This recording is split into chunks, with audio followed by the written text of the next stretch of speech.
Ladies and gentlemen, welcome back once again to Samuel Adams Returns Those Anti-Federalists. They did. They absolutely got it correct. They were so predictive that as we look at everything that's been happening in our very present time, as you know, I, Tom Navolis, your host, will reference back always to everything that the Anti-Federalists wrote. And I have to remind you that the Anti Federalists had more writings than the Federalist Papers.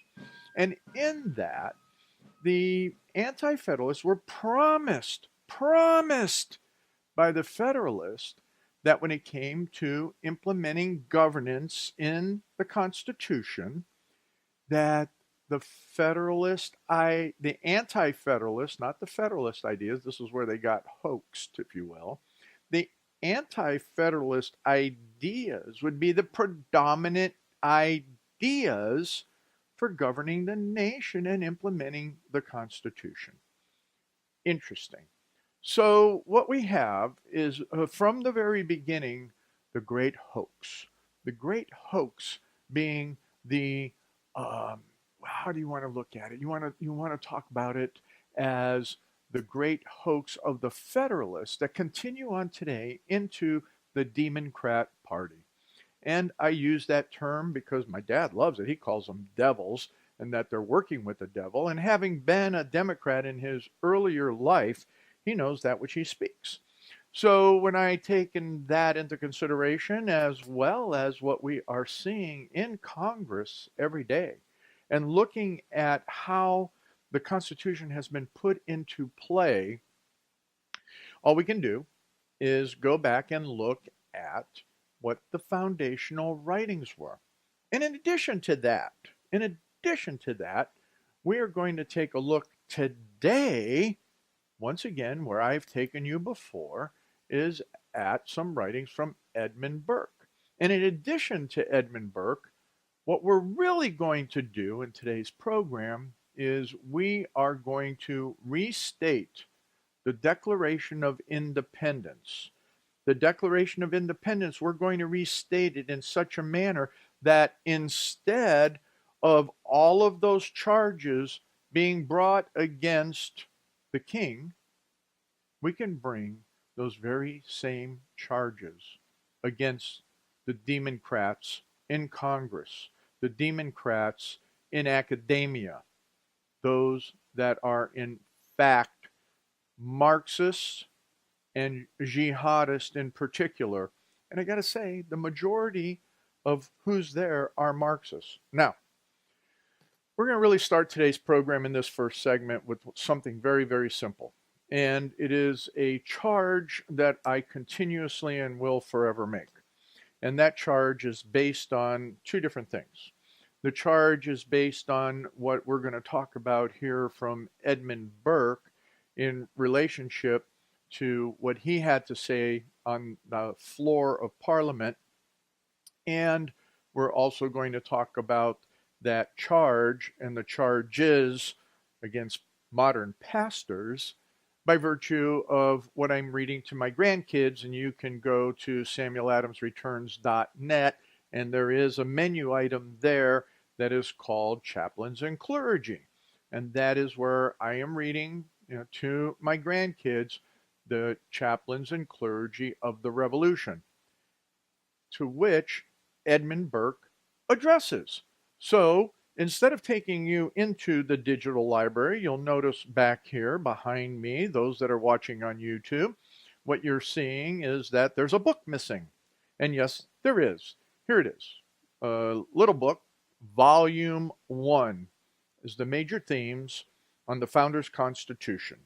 So Volume 1 is one of the smaller ones, or actually it's about 700 pages long. And where I'm going to take you immediately is to what Edmund Burke had to say. And then we're going to segue into something that Sam Adams wrote in here as well. And this doesn't even get very far into the book.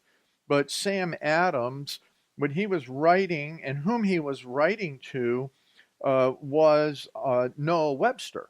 And he was writing Noah Webster the 30th of April in 1784. So we were going through already. The war was progressing very well. We're at that point.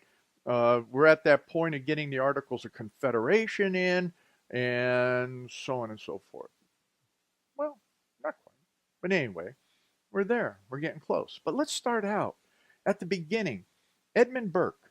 Edmund Burke, his famous speech that was on the floor of Parliament. And once again, this was 22 March 1775. And where he opens this with is that, first of all, is that in this character of America, a love of freedom is the predominating feature which marks and distinguishes the whole.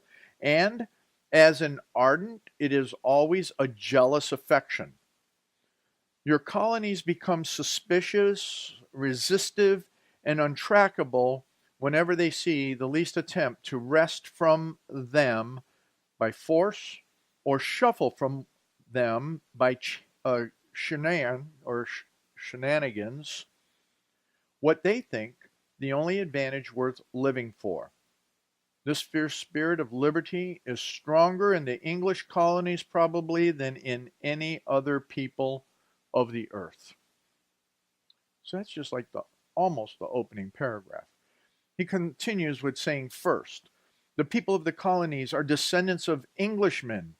And then he talks about that, and he talks about that blood, that's the English blood that went through all of these other issues that England did, and the constitutionalism that was established, that loose constitution, Magna Carta, the whole idea of liberty, that abstract liberty, like other mere abstractions, is not to be found.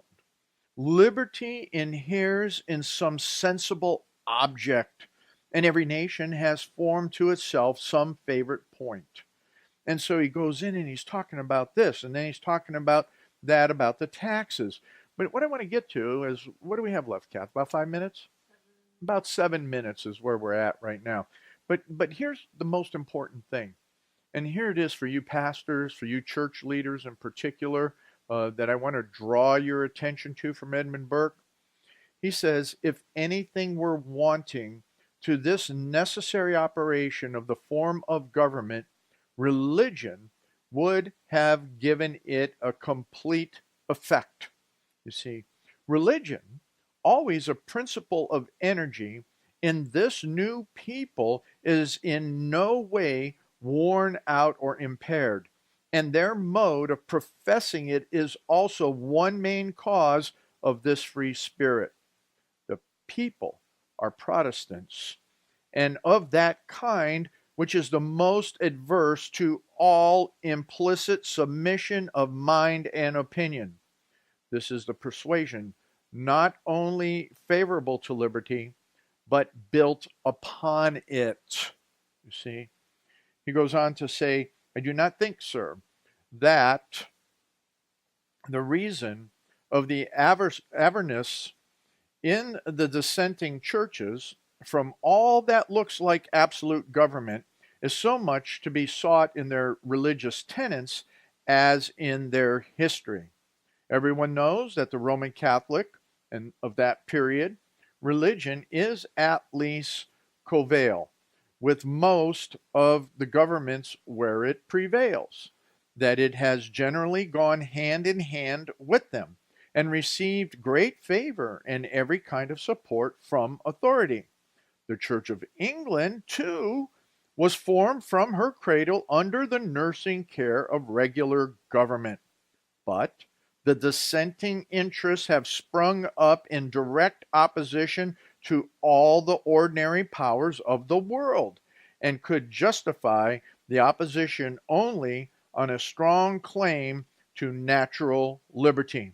Their very existence depended on the powerful and unremittent assertion of that claim.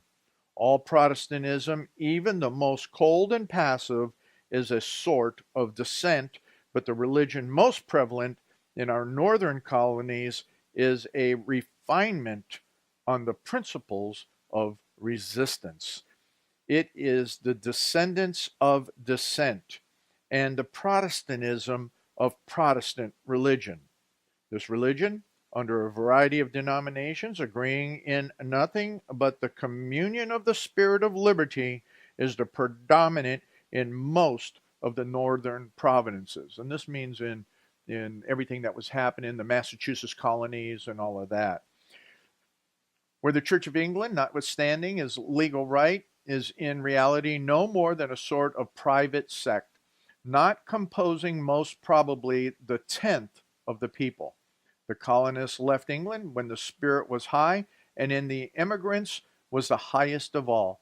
And even that stream of foreigners, which has been constantly flowing into these colonies, has for the greatest part been composed of dissidents from the establishments of their several countries, and have brought with them a temper and character far from alien to that of the people with whom they mixed. You see, ladies and gentlemen, and pastors and church leaders, the Protestantism of Massachusetts colonies, those Puritans, those people that were there, those Congregationalists of the time, if you will, of the day, they understood the Reformation. They understood what it meant to resist. They understood all of those fundamentals of taking and standing upon the liberty to which Jesus Christ promised. They understand everything that Calvin talked about. They understand Zwingli. They understand Knox. They understand Rutherford. They understand all of those fundamentals going back to Augustine, if you will, on the very principles of liberty by which they understand to resist tyranny. Understand to resist tyranny. So that's when I have read for you, and if you haven't gone and looked at Chaplains and Clergy of the Revolution, I highly recommend that you do that at samueladamsreturns.net, because it's very important to understand that these pastors throughout the colonies, not just the northern colonies, but throughout the colonies, have exactly what Edmund Burke was talking about. They have that fundamental understanding of biblical resistance. Biblical resistance. And they have the understanding that when it comes to good governance, it has to have the principles and fundamentals upon which are biblically sound and true. And that, as many of them spoke, especially during chaplains and that, in their preaching, and I've gone through all of the different sermons and everything that's there, is that what they preached was that liberty and politics go hand in hand. You can't separate them. You cannot separate governance because it begins with self-governance. And that's the problem that we have. Our universities and even in our political environments no longer look at self-governance as the foundational fundamentals. Instead, you're groupthink. Instead, you're exactly what de Tocqueville talked about, being herded as animals. And we see that we have a newfound slavery within the Democrat Party, which wants to take and control the minds of people and manipulate them with some of the things that I talked about before relative to the Delphi technique in every aspect of what is going on. And the media is complacent in that. The media is a foundational element to the destruction of the free-thinking Americans, whereas Samuel Adams and the media of that day, you had the Tory media. They took and they laid out a bunch of nonsense. They were pro-king. They were all of that. But at the same time, we had the likes of all of the various political pamphlets. We had the likes of all of the other political and pastoral messages that were going out. I just can't tell you, in reading to my grandchildren virtually, that from chaplains and clergy, all that is there from the political pamphlets that many, many pastors wrote. And that's exactly what Edmund Burke was addressing. So as we take a look at that, and we're going to come back and we're going to look at what Sam Adams had to say to Noah Webster, which will again go with that. Sam Adams and the Anti-Federalists got it right. Ladies and gentlemen, welcome back once again to Samuel Adams Returns. Those Anti-Federalists, they absolutely got it right. And this is Tom Novolis, your host. And I am very, very happy to be here and sponsored by and through Liberty Works Radio Network, who has been just wonderful to me. And I would like you to take that opportunity to go look around on the network's webpage, libertyworksradionetwork.com or lwrn.net. Sometimes I get too fast with myself. Kathy's over there smirking and laughing at me because I'll get going really fast. But anyway, the network is a great place. It is all about you. It is funded by you. So I highly recommend that you check out all of the other programming during the week. So we're going to get right back to it. We're not even going to delay at all. What I have been doing, and for those that are watching on YouTube, is that you can see I am missing a book there because as I'm holding it up for you, Volume 1, there it is, of the Founders' Constitution. And we went through the challenge to the church, to pastoral leadership, to anybody that is in leadership within a church, that you get back to the foundational principles that the enemy of our country talked about. Yes, well, actually, Edmund Burke really wasn't an enemy. He was really friendly to America, and he understood it. And that's why he talked about it on the floor of Parliament and pleaded that there would be some kind of reconciliation. But unfortunately, we know history to the extent that now we are America, but most importantly is that what he talked about was that the foundational Reformation biblical perspective is exactly what defined liberty in America. It's not the humanistic stuff that we have today. It's not the touchy-feely stuff that we have today. No, it was directly from a biblical Reformation perspective.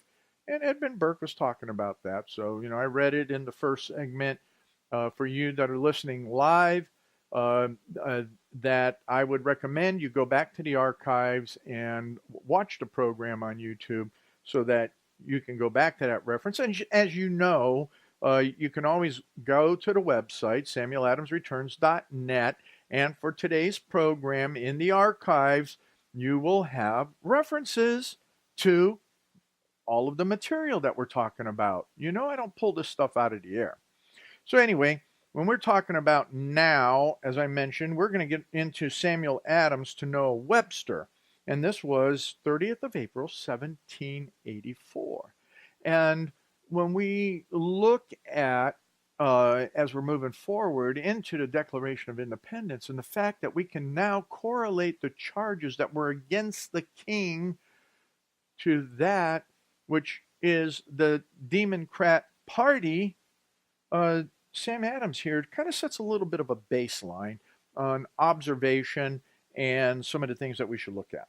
So on page 58 here, he is writing to Noah Webster and taking in, lifting the book up. This thing weighs about 10 pounds, 600 pages. And this is, 8.5 by 11 for sure. And I don't want to spill my water all over everything here.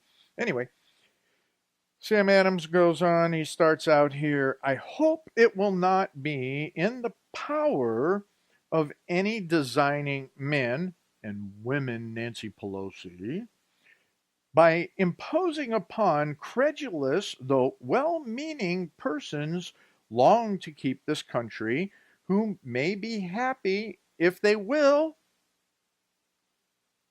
long in a state of discord and animosity. That's the opening sentence, ladies and gentlemen. We may see from the present state of Great Britain, and I will say from the present state of the Democrat Party, how rapidly such a spirit will drive a nation to destruction. Right there. Wow. It is prudent for the people to keep a watchful eye over the conduct of all those who are entrusted with public affairs. Right there, and it's one of the things we don't do well enough is that people don't understand what that means. Such attentions is the people's great security, but there is decency and respect due to constitutional authority, and those men who, under any pretense or by any means whatever, would lessen the weight of government lawfully exercised must be enemies to our happy revolution and the common liberty. County conventions and popular committees serve an excellent purpose when they were first in practice. No one therefore needs to regret the share he may have had then in them.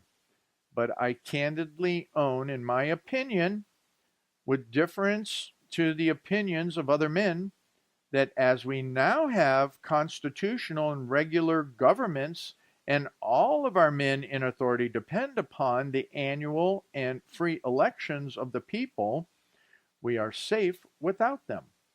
To say the least, they are become useless. Bodies of men, under any domination whatever, who convene themselves for the purpose of deliberating upon and adopting measures which are concisable by legislatures only, will, if continued, bring legislatures to contempt and dissolution. If the public affairs are illy conducted, if dishonest or incapable men have crept unaware into government, it is happy for us that under our American constitutions the remedy is at hand, and in the power of the great body of the people. Due circumspection and wisdom at the next election will set all right, without the aid of any self-created conventions or societies of men whatever.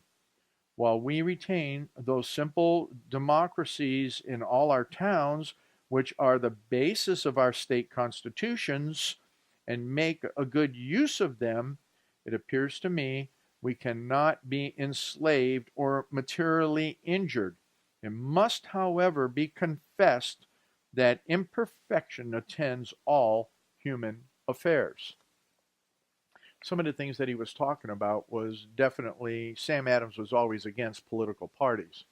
And the whole aspect of this and the whole intent of this was that there were those that were trying to build again all of those various ideas of convention and to take and basically usurp the idea of the people's authority by virtue of their vote, and doing that in through a larger political environment. Well, we can take and go into that about political parties and how they should function in today's environment. But if we were able to take the guidance of Sam Adams and what he was talking to Noah Webster about, we wouldn't have the political parties to the extent that we do, and they wouldn't have the power that they do. And we would see local governance functioning in a whole different light. I know in the county that I live in, we had what is proving to be true, a liberal Democrat join and be accepted into the Republican Party. And he got elected into a county commissioner seat. And he's already pulling liberal shenanigans, whereas the other county commissioners have had to slap him down. Now, with that said, it becomes very interesting is that these political parties have the potentials of swaying, manipulating, and doing all of those things. But if we take and we look at an educated citizenry, is what the expectation was by our founders, then it would be totally different. So we're down to about 3 minutes. 5.5 minutes. Kath has given me the whistle over there. And I like when she whistles at me. That's really nice, you know. So anyhow, the whole aspect of what I was talking about earlier is that we can take now and we can substitute, instead of the king, we can substitute in the Demoncrat party relative to the Declaration of Independence. Now, I'm not going to go through the beginning of the Declaration because most of you know that. Most of you have taken and looked at the Declaration and almost even remember when, in the course of human events, it becomes necessary for people to dissolve the political bands. Now, I will stop there and say that it is the intention of the Demoncrat Party to use that first sentence and nothing else, okay?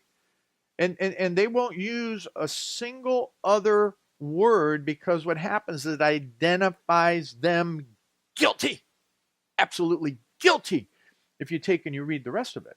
But what they want to do is they want to dissolve America and dissolve the Constitution. And one of the ways that they're attacking it right now, of the many ways, is by virtue of trying to pass once again an amendment to do what? To abolish none other than the Electoral College. The Electoral College is not even being used as it was intended to be used. And we have already put into place so much of a democratic, a democracy, a constitutional democracy, which is so contrary to even the framers of the Constitution's intent of a constitutional republic. And that is what Sam Adams always talked about, is that we needed to maintain a republic and have it properly. And I always talk about the Kozak plan is exactly what the Demoncrats want to do.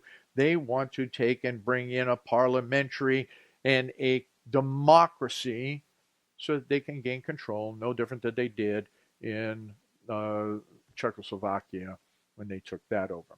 So I just got the 3-minute mark. So what we do have a right as a people to challenge the government, and in doing it so we are the guardians. We are those that should be self-governing.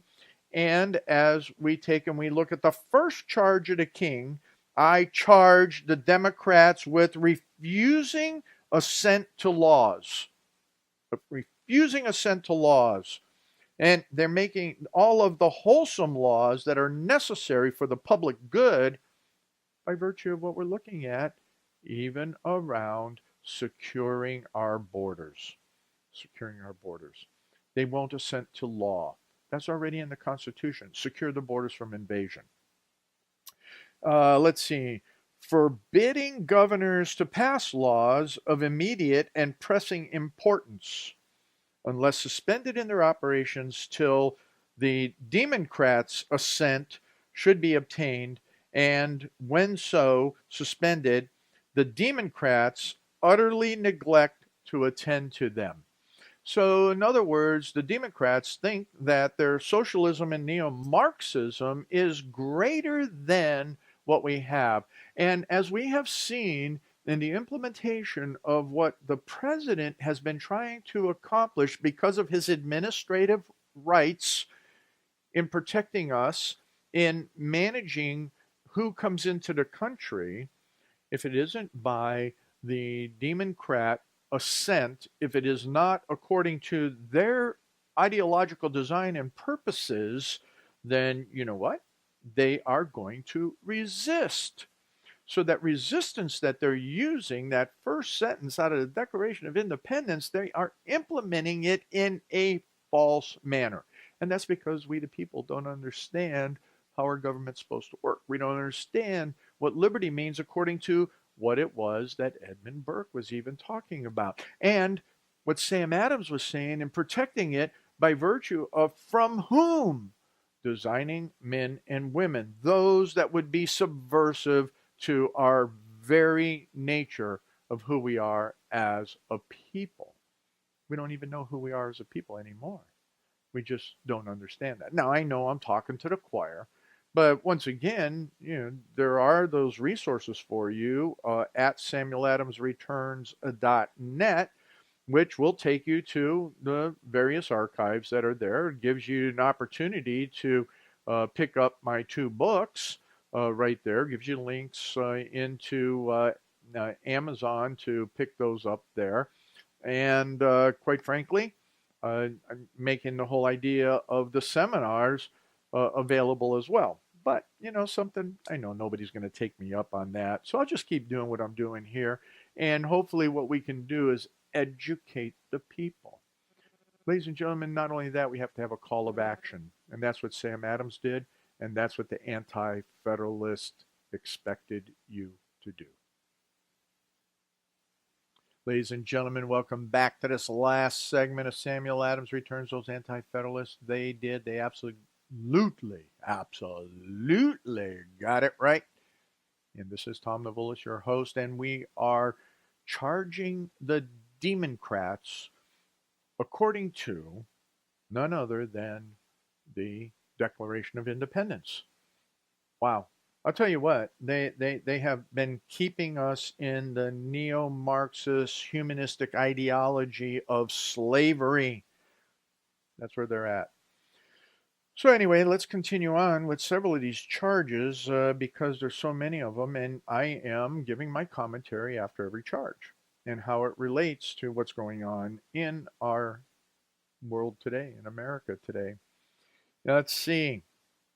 Some of the things that the Demoncrats also do is refuse to pass other laws for the accommodation of large districts of people unless those people would relinquish the right of representation in the legislatures, a right inestimable to them and formidable only to tyrants, or to tyrants only.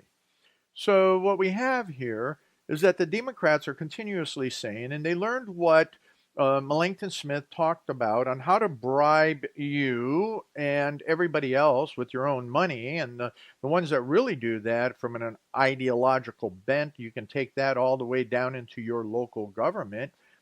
My favorite topic is even levies, where you take and you vote yourself into these insanities and give up your rights, give up your property willingly for what?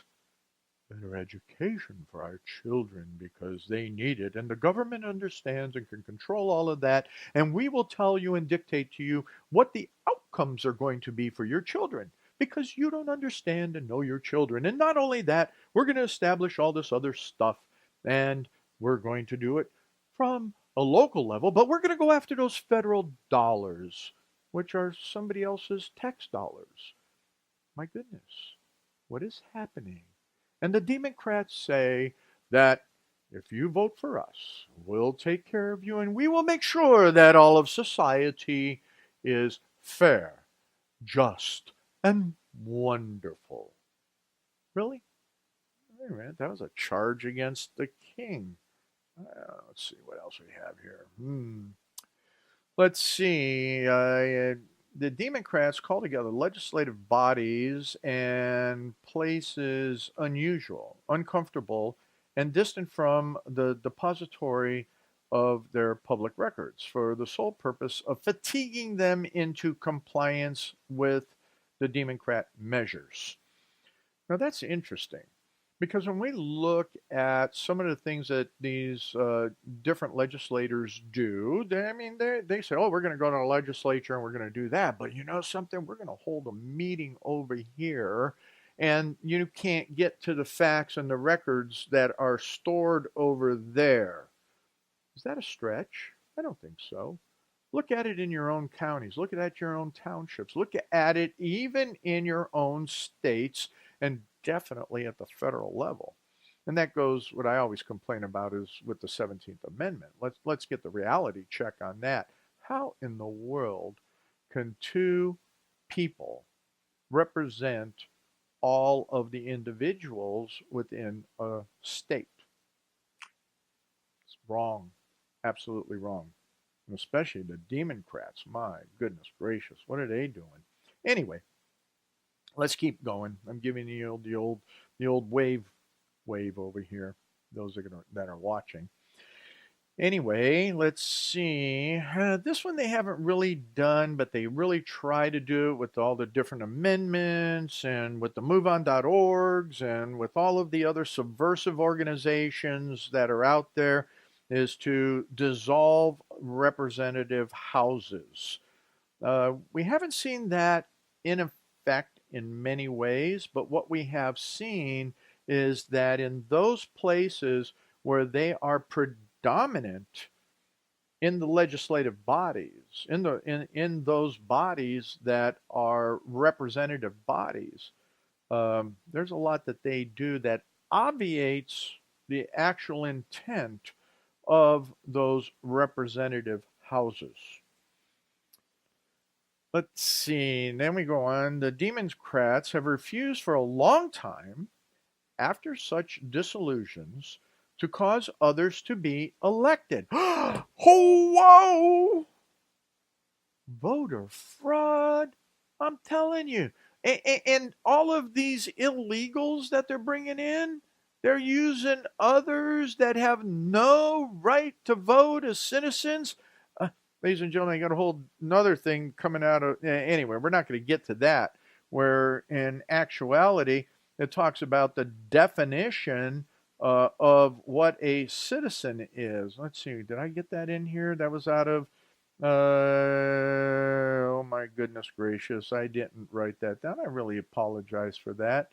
Um, I was talking about that. Oh my goodness gracious! I forgot to do that. That was out of the Federalist Papers of all places, and some of the writings out of a court case that I was actually looking at. I thought that I had that one in here, but I didn't save it, so I have to apologize to you for that. I'll try and find that resource. But the point is that the voter fraud. So let's see. They cause whereby there's other voting, and the legislative powers, whereby the legislative powers, incapable of annihilation, have returned to the people at large for the exercise, the state remaining in the meantime exposed to all the dangers of invasion from without and convulsion from within. That's what the Demoncrats are all about, based on what we see in the remnants of the states under our republic and under the state's constitution, and the federalism is the way that it's supposed to work. But the Demoncrats are out there to do what? Allow for dangerous invasion from without and convulsion from within. They're doing that. Isn't that amazing? The Declaration of Independence. Go ahead and apply it. Well, we're running out of time here. Let's see. The Demoncrats endeavor to prevent the population of the states, for that purpose, obstructing the laws for naturalization of foreigners, refusing to pass others to encourage their migrations hither, and raising the conditions of new appropriations of land. Well, I don't know about the land appropriation, how we look at that, other than land is property, and property in our modern time is extensible to not only the homes in which you live and your feet go upon, but your intellectual property, and definitely those earnings. That's your property. That's a fundamental of property that Samuel Adams argued from the very beginning. Right around 1748, he wrote about that, and that means your money is your property. So when you have people that are coming in illegally to this country, and our naturalization laws are not correct for who we are as a people, and that they favor others greater than us, you want to know something? That's a charge that was in here. A little different twist to it, because it's a little different twist. I'll admit that, and maybe a somewhat of a stretch. But the fact is that they were talking about naturalization and what it meant on migration. We want correct migration. We want people to come in, but we don't want the UN migration. And that's what the Demoncrats are all about, because they're the globalist neo-Marxists, and they want that. Let's see. They obstruct the administration of justice by refusing assent to laws for a righteous judiciary. In this case, establishing a judiciary. But for a righteous judiciary, the Demoncrats are not following the intent of the Constitution. Instead, they are going with liberal neo-Marxist socialist ideas that are so contrary to what it means for a constitutional republic, you can't even see straight. All right, so let's go on. Made judges dependent on their will alone for the tenure of their offices and the amount of payment and salaries. Well, you know what? That is fixed. And guess what? The Senate and the House do determine the salaries of the judges. But I think the most important aspect is the obstruction of the administration of justice. And that the judges are dependent on the will of them because of their ideology. Because of their ideology. And they are of ilk. They are the same ilk when it comes to that ideology. Let's see. Created a multitude of new offices and swarms of officers to harass our people and eat out of their substances. So that's what we call all of the various departments and in the federal government from the administrative side that actually Donald Trump is trying to reduce. So what we see with the Demoncrats is that they want that bloated bureaucratic government. They want the swamp. They want those things that, oh, that's what the king wanted. That's what we revolted against. Interesting. Let's see. Being the Demoncrats, have combined with others to subject us to a jurisdiction foreign to our Constitution and acknowledged by our laws, giving their assent to the acts of pretended legislation. Ladies and gentlemen, that's internationalism, that's globalism. That right there is the United Nations and all of this migration and everything else that's going on. You see, when I look at the Declaration of Independence and I see that one alone is the greatest charge in my mind. Well, not the greatest, but one of the many greatest charges that are against the Demoncrats as it was a king. Let's see, for cutting off our trade in all parts of the world. No, they outsourced everything. And that's for sure. For protecting them by mock trial from punishment for murders which they should have committed in the inhabitants of the states. Well, we see that injustices there because what you have is the what's their name? The Clintons are still out on the street, imposing taxes on us with our consent for depriving us in many cases of the benefits of trial by jury. There's still a lot of that going on, and the abuse of the Fourth Amendment in particular. Let's see. I can't talk about that one because we don't do about transporting beyond the seas. That the abolishing the free system of English law in the neighboring provinces. We're not seeing that much. Our law being abolished, but manipulated. That's for sure. At the point there, for the founders, it was taking away the charters, which was most egregious. But altering and the laws and the fundamental form of government, and that's what they are constantly working at. Ladies and gentlemen, we have about a minute and a half to go. There's more about how our armies are used and in constant war. So I love that Donald Trump is pulling us out. I always say we have not had a just war since 1812. In my opinion, in my studied opinion, over 40 years of studying the wars in America, we have not had a just war since 1812. And lastly, the Demoncrats excite domestic insurrection among us. They're the ones that are all about Black Lives Matter. They're the ones that are all about Antifa, George Soros, MoveOn.org, and everything that they're doing and yelling and screaming, resist, resist, resist. And we have jihadist and neo-communist socialists in Congress right now that are being absolutely showing that one alone. So in total for today, I highly recommend that you go to the Declaration of Independence and that you read that. In the places where it's talking about he, you put in Demoncrat.